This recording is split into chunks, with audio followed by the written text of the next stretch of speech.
اللہ رب العزت نے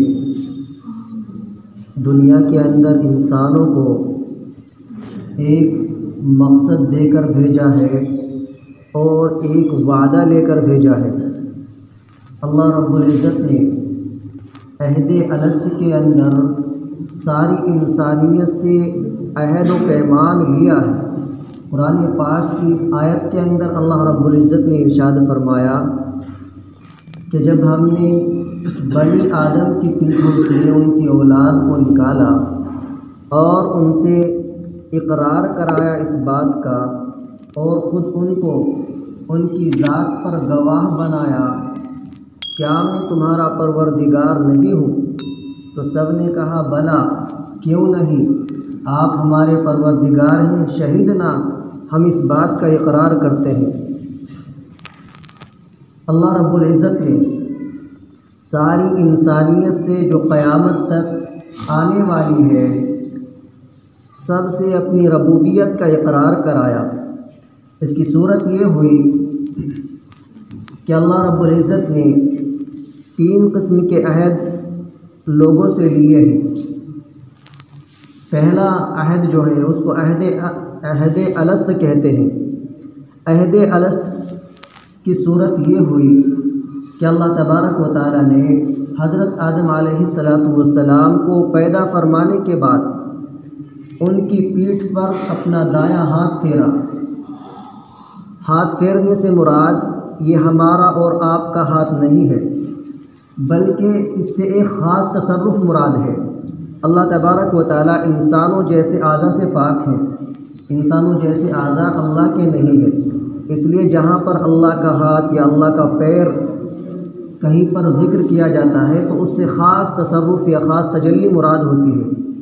تو اللہ تبارک و تعالیٰ نے خاص تصرف فرمایا جس کو صفت جمالی سے بھی تعبیر کیا جا سکتا ہے۔ تو قیامت تک آنے والے سارے نیک انسان چیونٹیوں کی شکل میں حضرت آدم علیہ السلام کی پیٹھ سے نکل پڑے۔ پھر اللہ تبارک و تعالیٰ نے دوبارہ خاص تصرف فرمایا جس کو صفت جلال کا تصرف بھی کہا جا سکتا ہے۔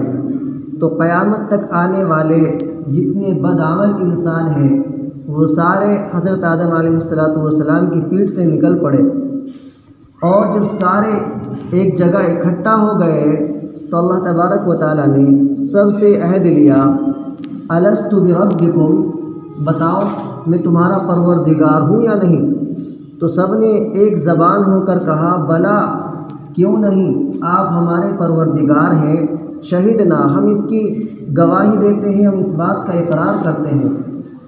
تو اللہ تبارک و تعالیٰ نے جب یہ عہد لے لیا کہ کیا میں تمہارا پروردگار نہیں، اور سب نے اللہ کی ربوبیت کا اقرار کر لیا، تو اللہ تبارک و تعالیٰ نے ایک دوسرا عہد لیا کہ جب تم نے مجھے رب مان لیا تو اس کے بعد اب کسی کو اور کو رب نہیں ماننا، مجھ کو ہی خالق اور مالک ماننا ہے اور میری ہی عبادت کرنی ہے اور میرے ساتھ کسی کو شریک نہیں کرنا۔ اور پھر اللہ تبارک و تعالیٰ نے یہ بھی فرما دیا کہ کہیں ایسا نہ ہو کہ تم اس عہد سے غافل ہو جاؤ اور قیامت کے دن یہ کہنے لگو کہ ہم تو اس سے غافل ہو گئے تھے، انا کنا عن ھذا غافلین، کہ ہم اس عہد کو بھول گئے تھے، لہذا بھولنا نہیں، اس کو یاد رکھنا ہے۔ تو انسان کی فطرت کے اندر چونکہ نسیان کا مادہ بھی ہے، حضرت ابو ہریرہ رضی اللہ عنہ کی روایت میں ہے کہ جو ذریت حضرت آدم علیہ السلام کی پیٹھ سے نکلی تھی ان کو حضرت آدم علیہ السلام نے دیکھا کہ ان میں سے ایک کی پیشانی بہت زیادہ چمک رہی ہے۔ تو اللہ رب العزت سے پوچھا یا اللہ یہ کون ہے؟ تو اللہ تبارک و تعالیٰ نے فرمایا کہ یہ تمہارا بیٹا داؤد ہے۔ تو اللہ تبارک و تعالیٰ سے حضرت آدم نے پوچھا کہ ان کی عمر کتنی ہے؟ اللہ تبارک و تعالیٰ نے فرمایا کہ 60 سال۔ تو حضرت آدم علیہ السلام نے اللہ تعالیٰ سے عرض کیا کہ اللہ میری عمر میں سے 40 سال ان کو دے کر ان کی عمر 100 سال پوری کر دیجیے۔ تو جب حضرت آدم علیہ السلام کی عمر کے 40 سال باقی رہ گئے تو ملک الموت ان کے پاس آئے اور عرض کیا کہ میں تمہاری روح قبض کرنے کے لیے آیا ہوں۔ تو حضرت آدم علیہ السلام نے فرمایا کہ ابھی میری عمر کے 40 سال باقی ہیں۔ تو ملک الموت نے کہا کہ آپ کو یاد نہیں ہے کہ آپ نے اپنی عمر کے 40 سال اپنے بیٹے داؤد کو دے دیے تھے؟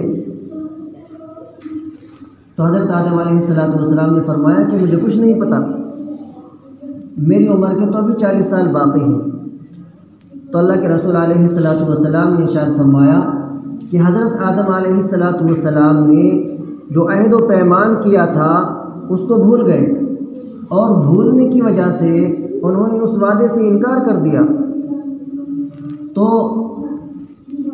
چونکہ انسان کی فطرت میں جو ابو البشر حضرت آدم ہے، ان کی فطرت کے اندر یہ بھول آ گئی، اور یہ بھولنے کی صفت ان کی ساری اولاد کے اندر منتقل ہوتی رہی، اس لیے انسان بھول جاتے ہیں، بات کا وعدہ کرتے ہیں اور تھوڑے دنوں کے بعد اس کو بھول جاتے ہیں۔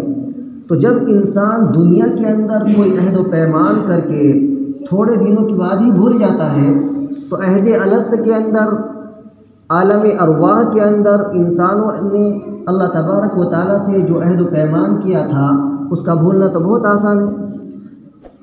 تو اس عہد و پیمان کی یاد دہانی کے لیے اللہ تبارک و تعالیٰ نے تسلسل کے ساتھ انبیاء علیہ السلام کو بھیجا۔ انبیاء علیہ السلام آتے رہے اور اس عہد و پیمان کو یاد دلاتے رہے، اور اللہ تبارک و تعالیٰ کی ربوبیت کا طریقہ بتلاتے رہے۔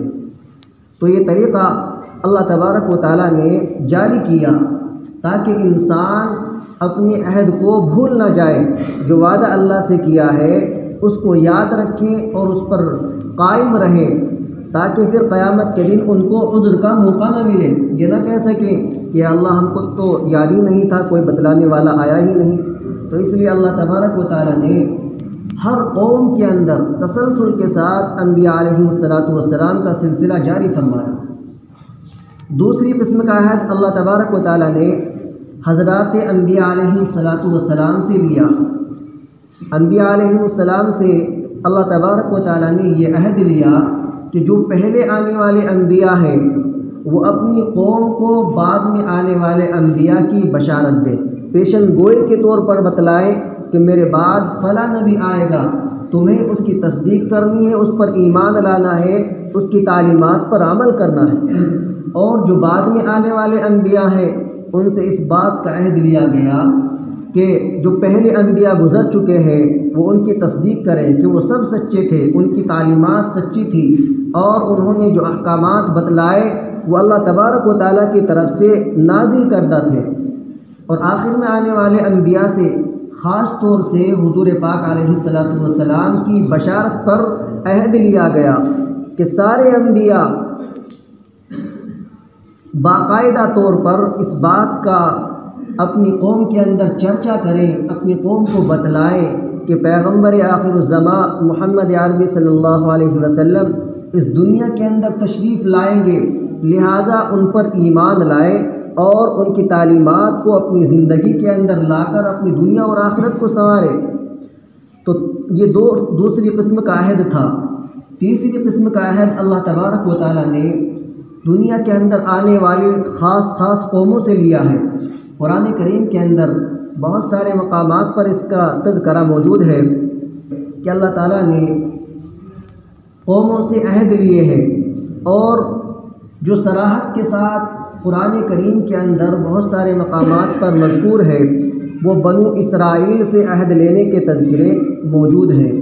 بنو اسرائیل جن کو ہم یہودی اور نصارہ کہتے ہیں، چونکہ دنیا کے اندر آنے والی ساری قوموں کے اندر یہ سب سے بڑے بدعہد اور عہد کو توڑنے والے تھے، اس لیے اللہ تبارک و تعالیٰ نے ان کا بار بار ذکر فرمایا تاکہ لوگ ان کے اوپر آنے والے عذابات کو سن کر عہد کو توڑنے سے بچ جائیں اور اللہ تبارک و تعالیٰ سے جو عہد کیا ہے اس پر قائم اور دائم رہیں۔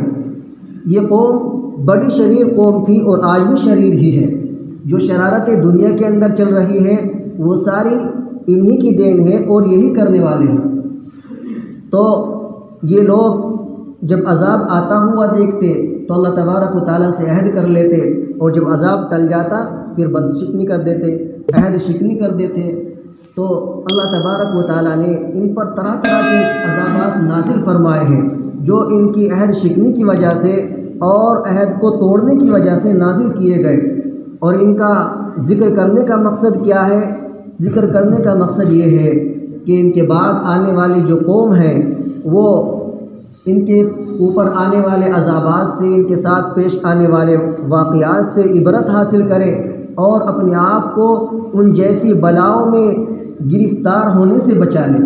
تو اس لیے اللہ تبارک و تعالیٰ نے قرآن کریم کے اندر بار بار ان کا ذکر فرمایا کہ مسلمانوں، تمہارے ساتھ ایسا نہ ہو جائے جیسا بنو اسرائیل نے کیا کہ انہوں نے اپنے عہد و پیمان کو توڑ دیا، جس کی وجہ سے اللہ تبارک و تعالیٰ کی طرف سے مصیبتیں، بلائیں اور عذابات ان پر نازل ہوئے۔ کیونکہ وہ یہ بنو اسرائیل کے ساتھ یہ معاملہ خاص نہیں تھا، ایسا نہیں ہے کہ بنو اسرائیل کے ساتھ اللہ کی کوئی دشمنی ہو، بلکہ اللہ تبارک و تعالیٰ کا معاملہ ساری قوموں کے ساتھ یکساں اور برابر ہے۔ ان میں جو اچھے ہوں گے ان کو انعامات، اور جو برے ہوں گے ان کو عذاب اور سزا ملے گی۔ اس لیے ہم سبھی کو چاہیے کہ ہم اللہ تبارک و تعالیٰ سے کیے ہوئے وعدے اور عہد کو مضبوطی سے پکڑ لیں اور اس پر عمل کرنے کی کوشش کریں، تاکہ اللہ تبارک و تعالیٰ دنیا اور آخرت کی بھلائی ہمیں عطا فرمائے۔ وآخر دعوانا الحمد